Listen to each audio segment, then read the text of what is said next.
Olá, está começando mais um Nisor Comunidade. No programa de hoje, vamos falar sobre o evento Nisor Beer Tech, com a doutora Elaine Berges da Silva, coordenadora do curso de Engenharia de Alimentos, e com o professor de Gastronomia, Ricardo Neri de Castro. Também iremos conversar sobre o estudo de acupuntura com o professor de Educação Física, Fabrício Teixeira Garramonta, e a fisioterapeuta Lauren Giusti Mazei.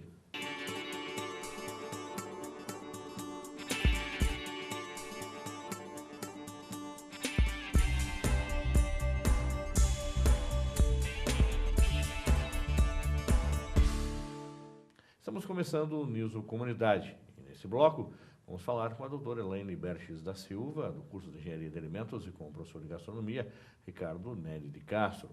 O evento vai acontecer de 17 a 20 de outubro na cidade universitária Professor Aldo Vanucchi, com o tema Produção de Cervejas Artesanais. Já se programa, hein?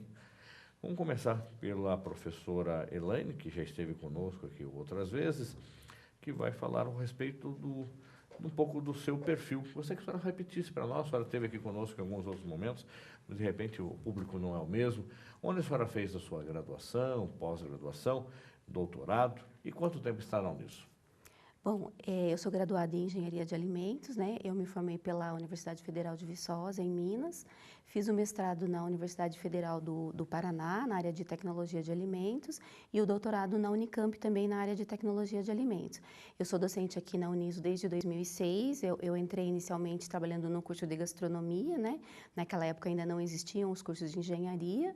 E aí, com o início do curso de Engenharia de Alimentos em 2013, né? Eu passei a coordenar o curso e estou aqui desde então. Muito bem. Vamos conhecer também o professor Ricardo. Professor, da mesma forma, gostaria que o senhor falasse a respeito da sua graduação e da sua titulação acadêmica. Certo. Bom, eu sou engenheiro agrônomo, formei em Piracicaba, vamos dizer assim, no início do século, né? Não está muito longe, e sempre trabalhei com produção animal, e no fim sou especialista na parte de gestão empresarial. Estou fazendo agora, terminando meu mestrado na parte de plantas hortícolas e cultivo protegido. E, na verdade, eu trabalho na parte de gastronomia muito por conta desse trabalho que eu tenho com a cerveja, né? Dessa proximidade que eu tenho da cerveja. Eu faço a parte de harmonização de bebidas e comida. Muito bem. Então, vamos começar aí com a primeira pergunta. Eu gostaria que a professora Elaine explicasse para a gente tecnicamente como é que funciona, e depois o professor Ricardo dando mais alguns detalhes. Professor Elaine, qual é a diferença da cerveja industrializada para a cerveja artesanal, enquanto engenheiro de alimentos? A cerveja é um alimento? Pode ser considerado um alimento, para começar? Na verdade, a definição de alimentos é bem ampla, né? A água também seria considerado um alimento. Então, tudo aquilo que você ingere e que possa fornecer algum tipo de nutriente é considerado um alimento. Então, se a gente for pensar desse ponto de vista, seria sim também um alimento. Então, a principal diferença da cerveja industrializada em relação à cerveja artesanal a cerveja artesanal, ele é um produto, o processo é diferenciado, né? E é um produto com receitas mais elaboradas, né? E em função disso, ela tem uma característica sensorial diferenciada da cerveja dita industrializada. E quando a gente fala em cerveja artesanal, a gente está falando, na verdade, das cervejas que são produzidas pelas microcervejarias, né? Existe também um pouco de confusão entre o que seria uma cerveja caseira, né? Que é produzida em casa, e o que seria uma cerveja artesanal. Então, a artesanal é aquela que é produzida pelas microcervejarias. E tem uma quantidade, um limite que eu posso dizer que eu deixei de ser um produtor caseiro, passei para ser um microcervejeiro, ou microcervejaria, e deixei de ser uma microcervejaria para me tornar uma indústria cervejeira? Existe isso aqui? Como é que é a aferição disso? Como é que se avalia, se mede, se pesa, se vê o volume? Como é que funciona? Da caseira para uma microcervejaria é uma mudança bem grande, né? Porque a gente, para produzir qualquer tipo de alimento ou bebida, a gente tem que seguir a legislação. Então, um estabelecimento, uma microcervejaria, para produzir comercialmente a cerveja artesanal, ela precisa ter um registro no Ministério da Agricultura, que é quem regulamenta essa área.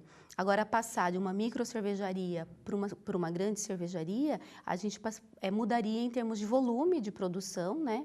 Teria um volume de produção maior e tem essa diferenciação que a gente falou com relação ao processo, com relação à receita que é utilizada e que vai impactar na característica sensorial da cerveja. Muito bem. Professor Ricardo, da mesma forma, aliás, eu até não perguntei para o senhor, há quanto tempo o senhor está na Uniso? Na Uniso já fazem 2 anos e meio agora. Muito bem. O senhor é de Campinas? Sou de Campinas. Tá. Sou de E Campinas. veio para Sorocaba só para ministrar aula, está trabalhando aqui em outra área também? Não. Na verdade, de Campinas eu fui para Piracicaba, onde fiz minha graduação, trabalhei lá e eu ficava entre Piracicaba e Campinas e Sorocaba e agora resolvi mudar para cá de vez. Já faz uns 6 anos que eu moro aqui em Sorocaba. Muito Campinas só nos fins de semana. Certo.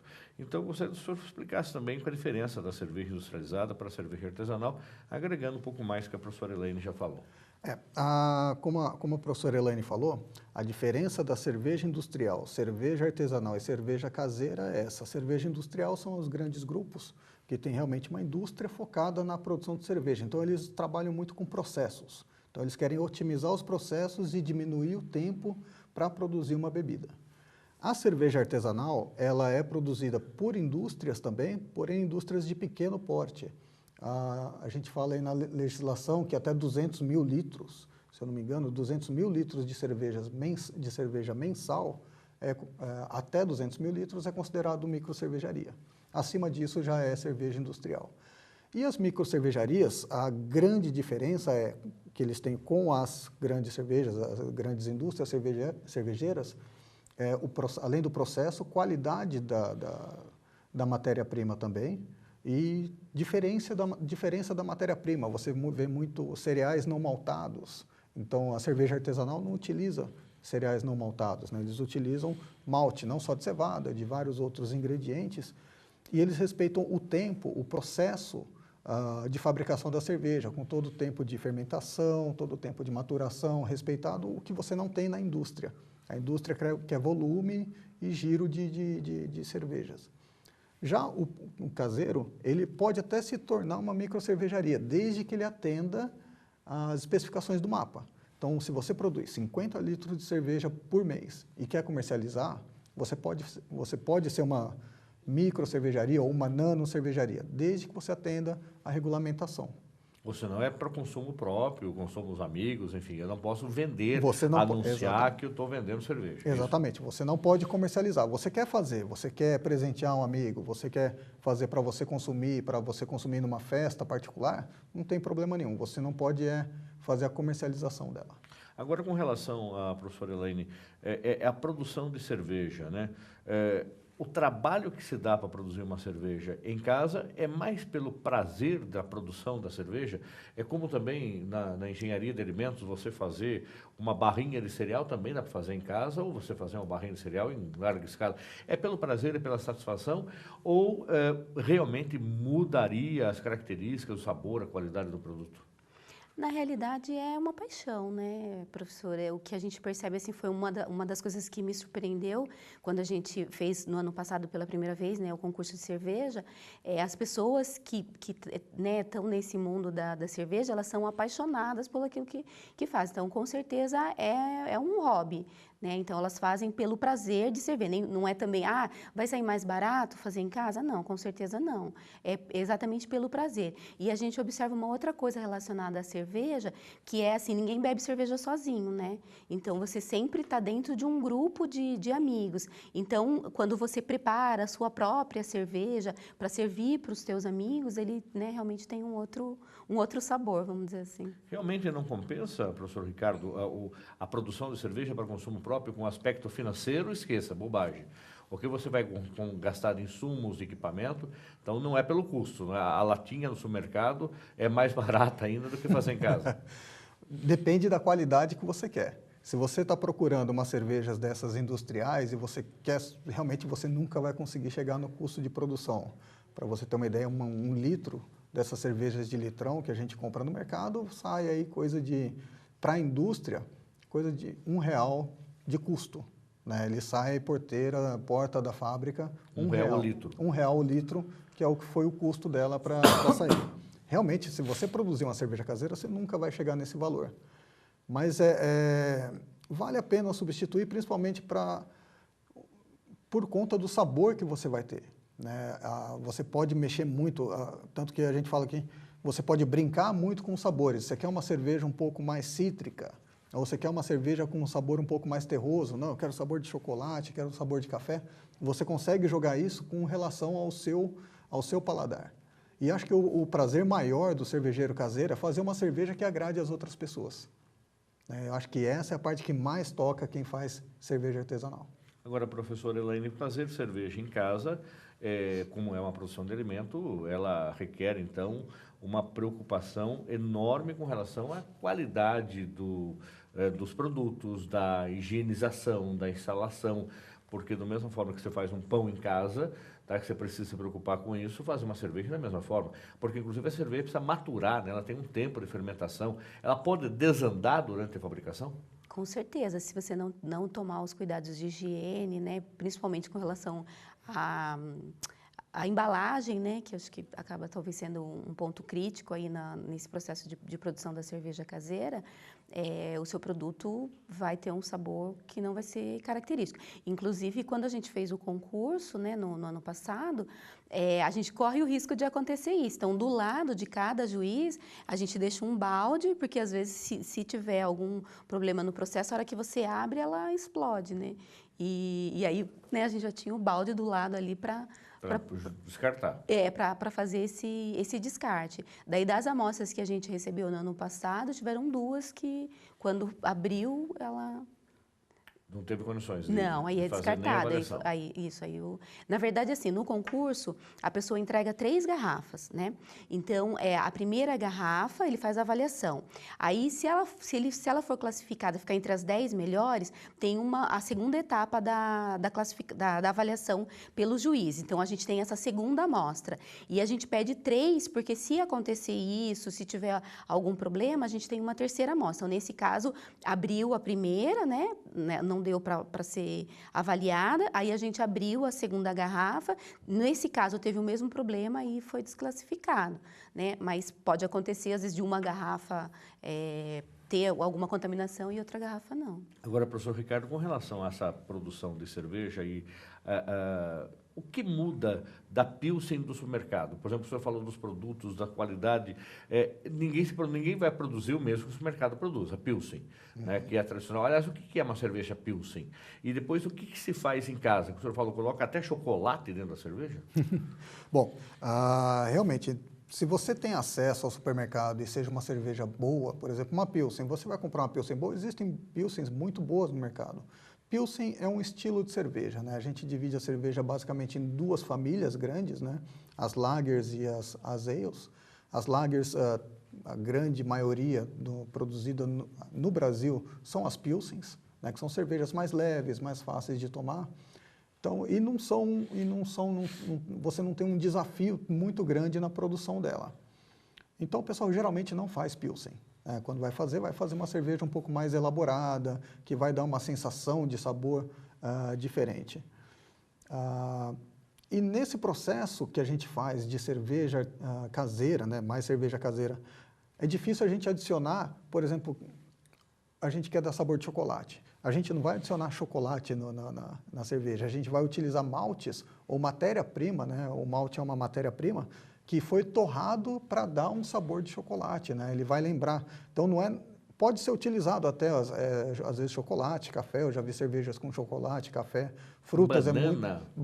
Banana não. Sabe não? Que banana não. Banana, ela é muito encontrada em cervejas de trigo, né? O pessoal, quando vai tomar cerveja de trigo, o primeiro aroma que vem à cabeça é banana. E a banana é por conta da levedura. A levedura, ela dá esse sabor de banana. E normalmente esses sabores que a gente encontra, frutas amarelas, frutas vermelhas, não são da adição desses produtos, mas sim da própria matéria-prima, ou da levedura, ou do lúpulo, ou do malte mesmo, que a gente consegue adicionar e é muito prazeroso quando a gente faz funcionar isso. Quando a gente fala, não, eu quero fazer uma cerveja com sabor a chocolate, e realmente ela sai com sabor a chocolate. Agora, professora Elaine, com relação também à produção industrial de cerveja, o que não seria ético, não sei se também se a palavra ética é adequada, mas uma linha de produção de uma cerveja X. Então está lá correndo a marca X, correndo, de repente pode correr a marca Y do mesmo fabricante, da mesma linha de produção, ou seja, a mesma cerveja sendo envasada em latinhas diferentes e o consumidor lá na frente que acha que está tomando cerveja X, na verdade tomando cerveja Y, cerveja X, ou isso é uma ação de marketing, na verdade, tomar uma cerveja X e uma cerveja Y. A senhora já viu isso?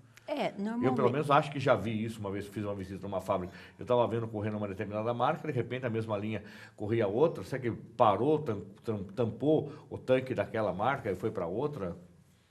Existe isso dentro da indústria. Então, às vezes você tem uma marca que tem um determinado posicionamento, né? Então, a embalagem é diferenciada. Então, em função da embalagem, né, você consegue atingir um determinado público.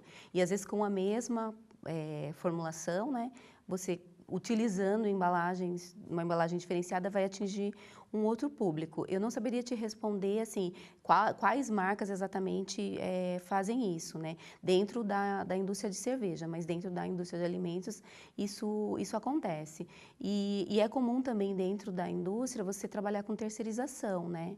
Então, né, às vezes nessa terceirização você tem o mesmo produto com às vezes marcas diferentes, né? E que você estaria terceirizando e que pode ser formulações semelhantes ou iguais. Mas eu não saberia te dizer exatamente quais marcas que a gente trabalharia, né, dessa forma. Sim. O que tem também, professor, que eu acho que é interessante a gente comentar, que a gente estava falando da cerveja caseira passar para uma microcervejaria, né? Dentro dessa área a gente tem também o que eles chamam de cerveja cigana. Não sei se o professor já ouviu falar esse termo. A cerveja cigana, a pessoa não tem a fábrica, né? E aí o que ela faz? Ela terceiriza essa produção. Ela tem uma receita, ela tem uma marca, né? Mas ela não tem essa estrutura de produção. Então, ela contrata uma outra empresa, uma outra microcervejaria para produzir aquele produto e aí ela faz só a parte de comercialização. Então, eles são chamados de cervejaria cigana, né? Ela não tem uma estrutura fabril, mas tem uma marca e uma formulação que é colocada no mercado. Agora, professor Ricardo, com relação ao consumo da cerveja dentro, por exemplo, de um concurso ou a degustação de uma cerveja, existe uma temperatura adequada? Tomar cerveja trincando de gelada, né, que você deixa no freezer, quando você abre, tá lá, virou floco, aí ela tá legal, ou deixa a cerveja embaixo da pia, daí você abre ela com temperatura ambiente, também tá legal. Tem tudo isso a ver com relação ao paladar da cerveja? Num concurso isso também é detectado? Tem. Cada estilo de cerveja tem a sua temperatura ideal de degustação, ou até mesmo de você beber normal. Por exemplo, a gente fala, até quando eu dou aula para os meus alunos, eu falo isso, cerveja trincando é aquela cerveja que não tem sabor de nada, é aquela cerveja barata. Por quê? É gostoso, é refrescante. Pô, num dia de calor, claro que é. Você vai pegar uma cerveja, vai tomar ela gelada. Não tem problema nenhum com isso. Agora, para você sentir o sabor da cerveja, realmente esses aromas diferentes, os sabores diferentes, ela tem que estar na temperatura correta. Uma cerveja muito gelada, o que ela vai fazer? As suas papilas gustativas não vão funcionar. Então, você não vai sentir sabor praticamente de nada. Então, a gente tem cervejas que você toma desde 4 graus, né, de 4 a 6 graus, uma cerveja de trigo, até aquelas que são mais quentes, como as ales, as porters, aquelas cervejas escuras, que pode chegar até 8 graus. 8 graus, o pessoal brinca que em inglês toma cerveja quente. Eles não tomam cerveja quente, eles tomam cerveja a temperatura ambiente, que o ambiente deles na Inglaterra é 8 graus, entre 6 e 8 graus. Então, o pessoal brinca bastante. É a temperatura ambiente de lá, né? É a temperatura ambiente de lá, exatamente. Então, para cada estilo tem uma temperatura mais ideal para você degustar a cerveja, para você realmente sentir o sabor daquela cerveja. Muito bem. Professora Elaine, com relação agora especificamente ao nosso festival de cerveja que vai ter, o NISO Beer Fest, como é que vai ser? Quem pode participar? Onde fazer a inscrição? Quem quiser vir assistir, como é que funciona? Então, devido ao sucesso do primeiro concurso de cerveja que foi realizado no ano passado, o evento esse ano cresceu, né? Então, além do segundo concurso de cervejas, né, que está sendo realizado, o Uniso Beer Tech ele está um pouco mais abrangente, vai envolver também um ciclo de atividades, aonde vão ser realizadas workshops práticos com degustação de cerveja, né? Falando sobre as escolas cervejeiras, né?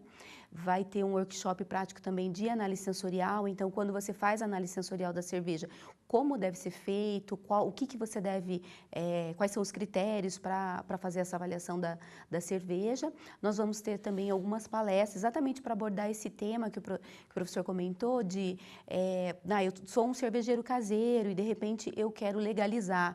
Que caminho eu devo seguir? Então, a gente vai ter uma palestra também, inclusive, com o técnico, né, do Ministério da Agricultura também, que vai vir falar sobre os aspectos legais, né, dessa produção. Vamos ter também um debate, né, envolvendo os microcervejeiros aqui da região, que vai ser transmitida online. E no sábado, para fazer o fechamento de todas essas atividades, vai ter o Festival de Cerveja, com a participação das microcervejarias, da Associação Cerveja Livre, né, food truck, banda de música, e aí durante esse evento vai ser feita a premiação dos 3 melhores colocados no concurso. Para fazer a inscrição, então, é importante enfatizar que todas essas atividades, elas são abertas à comunidade, não é exclusivo dos alunos da Uniso, é aberta a toda a comunidade, né, porque um dos objetivos é exatamente incentivar, né, essa cultura cervejeira aqui na nossa região. Então, a inscrição para o ciclo de atividades, ela pode ser feita através do site da Uniso, né, então... uniso.br. Na verdade, tem um link, que eu não sei se depois é possível colocar na tela, né? Tem um link para fazer a inscrição, mas se você entrar na página principal da Uniso, na parte de baixo ela tem Uniso Beer Tech, aí você clicando ela vai te direcionar para essa outra página. Então, para essas atividades do workshop, as palestras, né, pode ser feita a inscrição através desse link. O concurso também, né, precisa fazer a inscrição e tem um regulamento e um prazo para fazer a entrega das amostras, e o festival que vai acontecer no sábado é aberto à comunidade e aí não precisa de inscrição e a entrada também é gratuita. Muito bem. Professor, qual é a expectativa de público para esse evento e com relação ao que se deve ser apresentado para quem já está nos assistindo, já ir preparando ou já tem preparado? O que se avalia num festival de cerveja desse tipo? Bom, no festival em si, né, que vai ser no sábado, a gente vai ter, espera aí mais ou menos um público de 1.500 a 2.000 pessoas comparecendo aqui na Uniso. E o que vai ser mostrado mais vai ser toda a tecnologia cervejeira. Então, a gente fez uma parceria com o pessoal da Cerveja Livre, que é a Associação das Microcervejarias do interior do estado de São Paulo. E eles vão vir em peso aqui. Então, todas as cervejarias aqui da região, eles vão vir, vão trazer seus produtos, mostrar as diferenças. Vai vir pessoal de insumos de cerveja também, vai vir pessoal, até estou contactando com o pessoal de produção de muda de lúpulo. Então, a ideia desse festival realmente é juntar comida boa, música boa, cerveja boa, para coroar o concurso mesmo, né? Que o foco central disso tudo é o concurso, ter essa coroação do pessoal que está fazendo. E para harmonizar a cerveja, vinho tem toda uma lenda, uma tradição. Esse vinho tal serve para comer com carne branca, vinho tal com carne de porco, vinho tal com carne vermelha, vinho tal come com chocolate, vinho tal com queijo tipo tal. Cerveja tem também toda essa harmonização, tem toda essa preocupação? Ou toma e come amendoim que está todo feito, todo mundo feliz? Não é assim? Não, na verdade, o princípio de harmonização de cervejas com comida é o mesmo princípio que se utiliza para vinhos. Então, a gente tem 3 princípios. O princípio da semelhança, onde a gente vai encontrar ingredientes em comum entre a comida e a cerveja para harmonizar. Tem o de contraste, onde a gente tenta contrastar uma cerveja muito forte com uma comida mais fraca, ou tentar criar essa sensação de contraste na boca, ou por corte. Quando a gente tem uma comida muito forte, muito pesada e quer limpar a boca. São os mesmos princípios que a gente utiliza no vinho. Mas o principal conceito de harmonização é pessoal, né? Com aquela comida, se você gosta de uma cerveja boa, ou você gosta de um determinado tipo de cerveja, uma Pilsen, ou prefere uma IPA com amendoim, por exemplo, perfeito, né? Essa é a principal, é o principal quesito da harmonização. E nos vinhos é assim também. O pessoal fala que vinho tinto com carne vermelha, vinho branco com carne branca, é mais por conta da semelhança que existe entre essas características. Mas se você gosta de comer peixe com vinho tinto, Fique feliz. fique feliz Tá. e vai em O frente. brasileiro é um bom tomador de cerveja, um bom bebedor de cerveja? É um excelente tomador de cerveja, não está entre o maior consumidor de cerveja, é o maior produtor, mas não está entre os O maiores. Brasil é o maior produtor de cerveja O hoje? maior produtor, se eu não me engano, né, professora? Se eu não me engano, o Brasil está Entre os ou maiores do primeiro, mundo? entre primeiro e terceiro produtor. Ele está lá em cima. O volume de cerveja produzido aqui é muito grande. Agora, com relação a realmente ingerir, a ingestão o consumo de bebida, perde muito e muito para os alemães, né? Os alemães continuam sendo assim o principal, exatamente, os principais bebedores de cerveja. Tá certo. Professor Ricardo, para a gente encerrar, eu gostaria que o senhor disponibilizasse um e-mail de contato, quem quiser bater um papo, independente de entrar na página da Uniso, e você já entrar lá, então, uniso.br, você vai ter o link do Uniso Beer Tech, que é o festival de cerveja, que você pode se inscrever. Independente disso, se quiser bater um papo com o professor Ricardo, como é que é o e-mail institucional do senhor? Bom, o meu e-mail é ricardo.castro@prof.uniso.br. Fica à vontade para entrar em contato comigo. Muito bem. Sempre vendo. Professor Elaine, da mesma forma, gostaria também que a senhora disponibilizasse o seu e-mail institucional para quem está nos acompanhando, quiser bater um papo com a senhora, ter alguma dúvida, de repente, que não ficou claro na nossa entrevista, quer mais informações, como é que faz? O meu e-mail institucional é elaine.silva@prof.uniso.br. Além desses e-mails, a gente tem também o e-mail que está sendo utilizado para o evento, que é alimentosemfoco@terra.com.br. Muito bem, muito obrigado para ambos e vamos aí acompanhar esse evento e trazer para você que assiste e ouve o Uniso Comunidade mais informações durante esse festival. Nós vamos para um rápido intervalo e voltamos já.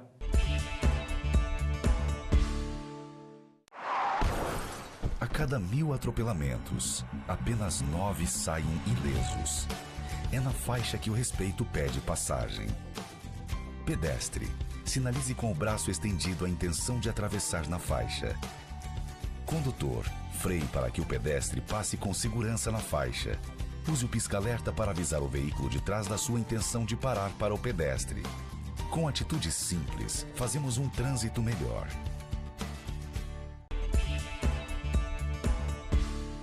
Estamos de volta com o Uniso Comunidade e nesse bloco vamos falar sobre os estudos da acupuntura, quais os benefícios, como surgiu essa técnica e para quem ela é indicada. Para saber mais sobre este assunto, vamos conversar agora com o professor Fabrício Teixeira Garramonta e a fisioterapeuta Lauren Giusti Mazei. Vamos começar pela professora Lauren, como de praxe, a gente conhecer um pouco mais do perfil do nosso entrevistado. Professora Lauren, muito obrigado pela sua presença. Gostaria que a senhora falasse um pouco da sua graduação, sua titulação acadêmica e há quanto tempo está na Uniso. Eu que agradeço o convite. Eu sou graduada em fisioterapia em 2005, depois eu me especializei em fisioterapia em reabilitação neurofuncional, fiz a minha especialização em acupuntura, continuei dentro do meio acadêmico aqui na universidade. Eu acabei de finalizar o mestrado no programa de Ciências Farmacêuticas, estudando a acupuntura, e estou na universidade há 5 anos. Muito bem. Professor Fabrício, da mesma forma, eu gostaria que você falasse da sua titulação, da sua experiência acadêmica também. Eu sou professor de Educação Física, né? Terminei a graduação de Educação Física em 2013 e logo em seguida eu já iniciei a especialização no curso de acupuntura. Continuei os estudos iniciando o meu mestrado, não na área de acupuntura, mas ainda assim ligado à área da saúde, e depois fui fazer uma nova especialização na parte de treinamento de força, né? Então, sempre tive ligado aí nessa área da saúde, não necessariamente em todo esse processo ligado à acupuntura, mas sempre pensando nessa questão da saúde mesmo, de promoção da saúde. E há quanto tempo está na Uniso? Eu entrei na Uniso e iniciei esse ano mesmo. Em 2000 novo agora, na casa, no ano de 2018. Muito bem. Professora Lauren, O que é acupuntura? É considerado um dos tratamentos médicos mais antigos do mundo. E isso a gente pode chamar a acupuntura de medicina alternativa, pelo menos se falou muito. E a senhora, antes de começar o programa, disse também que é também titular da medicina complementar. Como é que surge a acupuntura? Da onde surge? Da onde vem?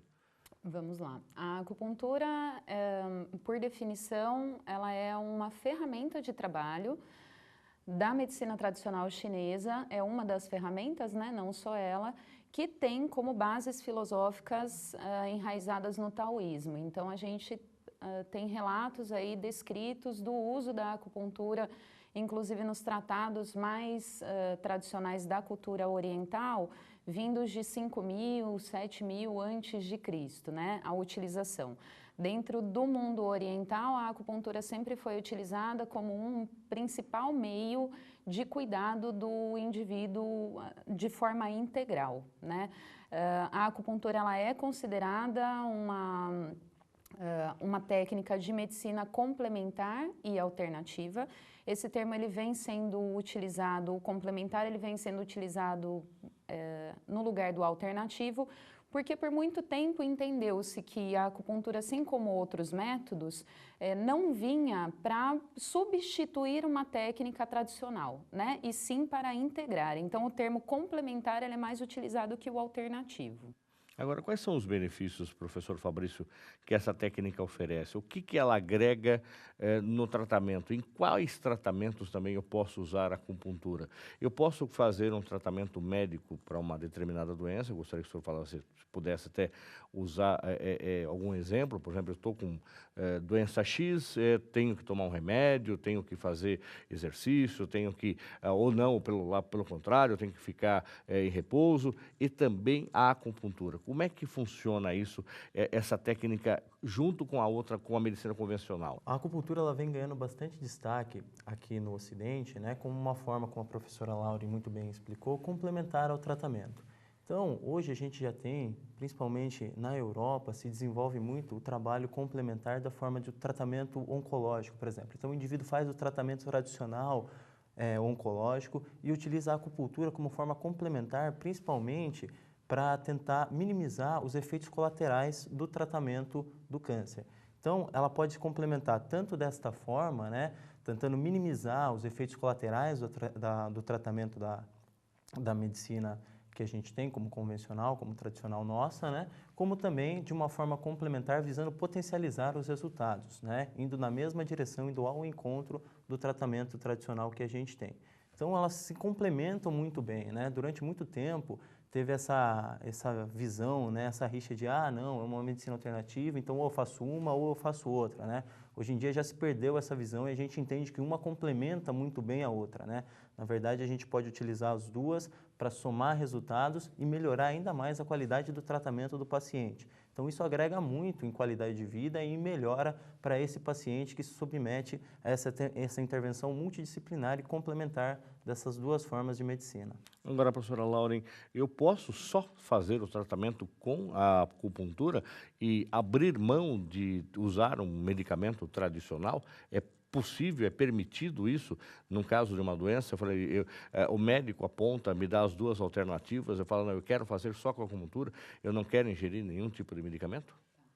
Tudo vai depender da doença que nós estamos falando, né? Então, nós percebemos que em algumas doenças, principalmente as de fundo psicológico ou as psicossomáticas, nós conseguimos reduzir o uso de medicamentos ou mesmo substituir, desde que isso não ofereça risco para a saúde do paciente e que tenha resultados positivos da mesma forma que os medicamentos alopáticos poderiam oferecer.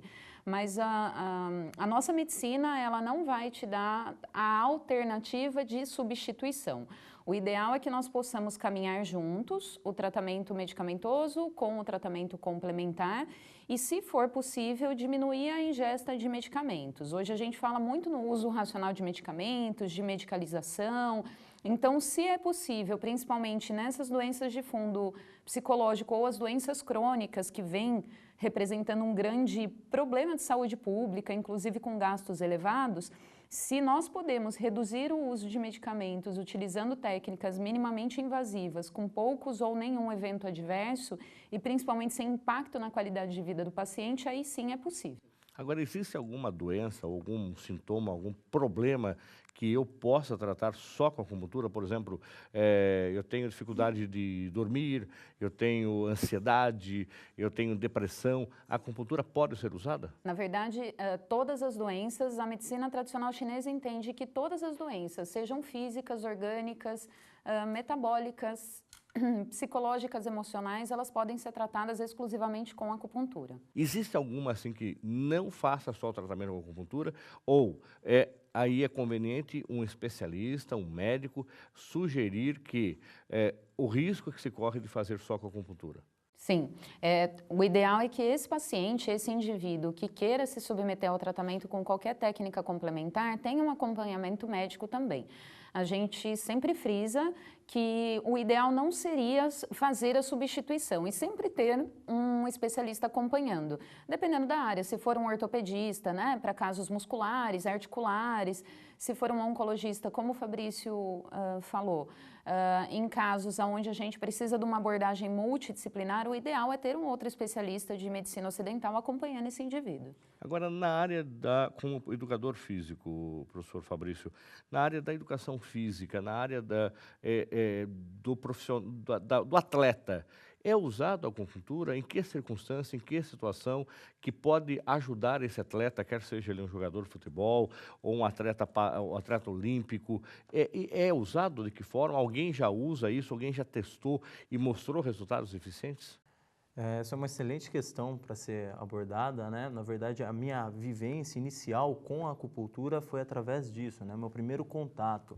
Na verdade, eu treinava Kung Fu quando eu era um garoto ainda, tinha lá meus 14 anos, e a gente usava, né? O professor na época, ele era acupunturista, e a gente usava algumas técnicas da acupuntura para tentar melhorar o desenvolvimento da flexibilidade, né? Para tentar ajudar a gente, para diminuir percepção de dor, para a gente conseguir melhorar e desenvolver cada vez mais. Recentemente, nas Olimpíadas, lá com o Michael Phelps, utilizando as ventosas, ficou conhecido mundialmente, né, a ventosa por causa dele, que ele apareceu lá com umas marcas, né, umas bolas marcadas lá no corpo, e daí todo mundo foi pesquisar e descobriu que era a ventosa, que é uma das técnicas da acupuntura, e que ele usava para melhorar ali diminuição de dor dele pós-treino, diminuição de dor tardia e melhorar a performance dele.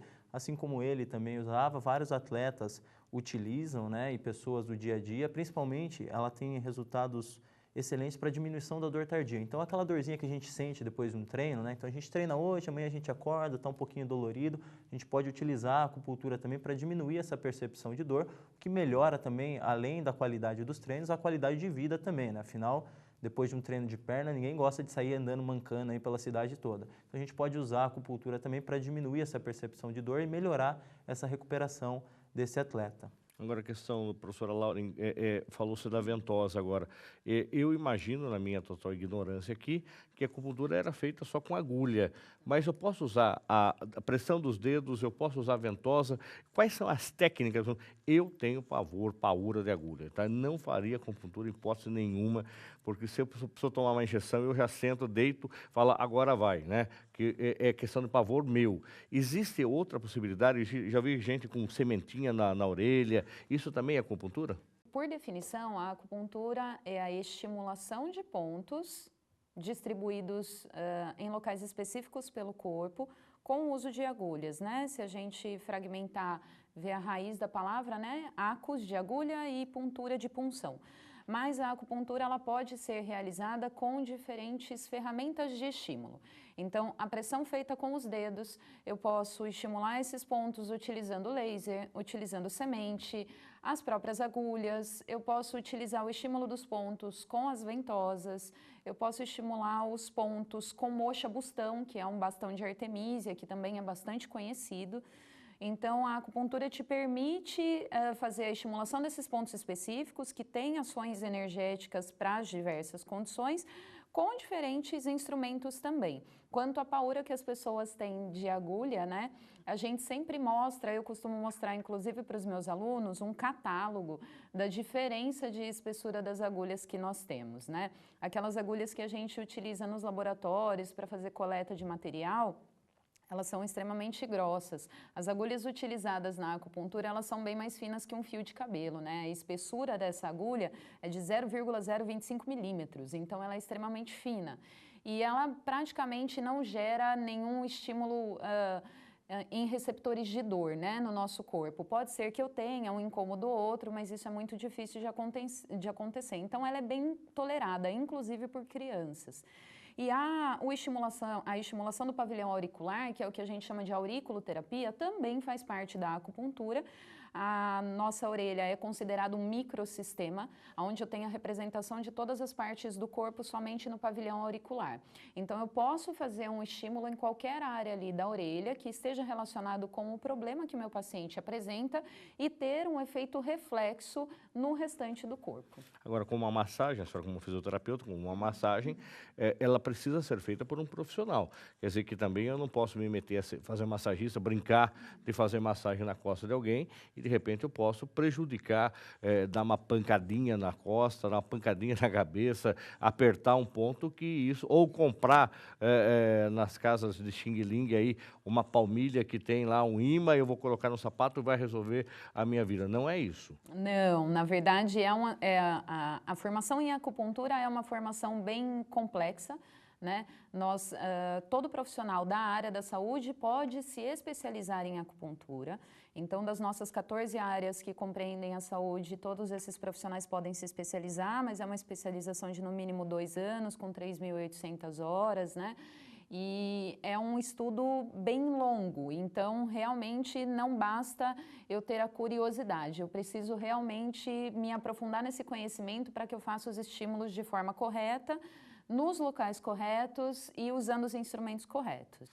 Agora, professor Fabrício, o que você vem estudando, você discutindo dentro da Uniso com relação à acupuntura, que foi criado um grupo de estudo e quem pode participar desse grupo de estudo?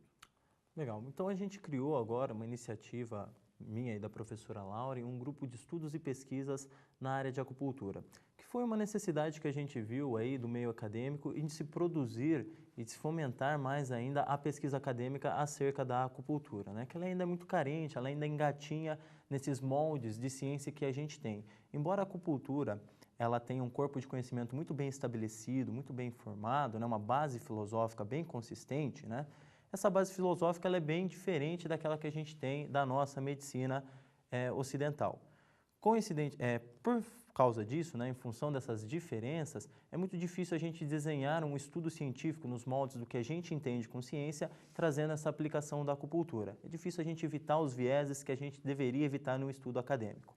Então, em função disso, a gente busca tentar fomentar essas ações aqui dentro da Uniso, trazendo para esse grupo de pesquisa qualquer estudante ou profissional da área da saúde que seja ali um entusiasta pelo assunto ou que já tenha alguma prática, algum conhecimento, até mesmo pessoas que já trabalham com acupuntura, para que venham participar com a gente nesse grupo de estudos, para a gente poder trocar ideias, né, trazer informações científicas, divulgar o que a gente tem de comprovado pela nossa ciência em relação à acupuntura, que ela já é reconhecida pela Organização Mundial da Saúde como uma ferramenta de tratamento válida, tá? Entretanto, ainda carece de mais evidências científicas. Então, a nossa ideia aqui dentro da Uniso, com esse grupo de estudos, é caminhar exatamente nessa jornada aí de tentar melhorar a qualidade desses estudos acadêmicos, né? Tentar ver aí quais são as necessidades que a gente tem, quais são as falhas que a gente tem nos estudos que já tem na literatura, para a gente tentar corrigir isso e propor de uma maneira melhor, né? Com uma melhor qualidade, para que a gente possa trazer ainda mais qualidade para os atendimentos de acupuntura, mas também para essa formação e essa aceitação que a gente vem vendo que vem crescendo cada vez mais da acupuntura no mundo acadêmico, dentro da área da saúde. Agora, professora Lauren, a expectativa é que no futuro a universidade ofereça até uma pós-graduação em acupuntura, acredito que pode ser interesse da comunidade que está nos acompanhando e, consequentemente, nasce desse grupo de estudo, porque esse grupo de estudo, como o próprio nome diz, estuda a acupuntura, discute o uso da acupuntura, mas não vai formar nenhum especialista na área. Quer dizer que se você é aluno de um curso da área de saúde ou não, mas é curioso, quer saber, você pode participar do grupo de estudo, porém, não vai sair ali atendendo como acupunturista, é isso?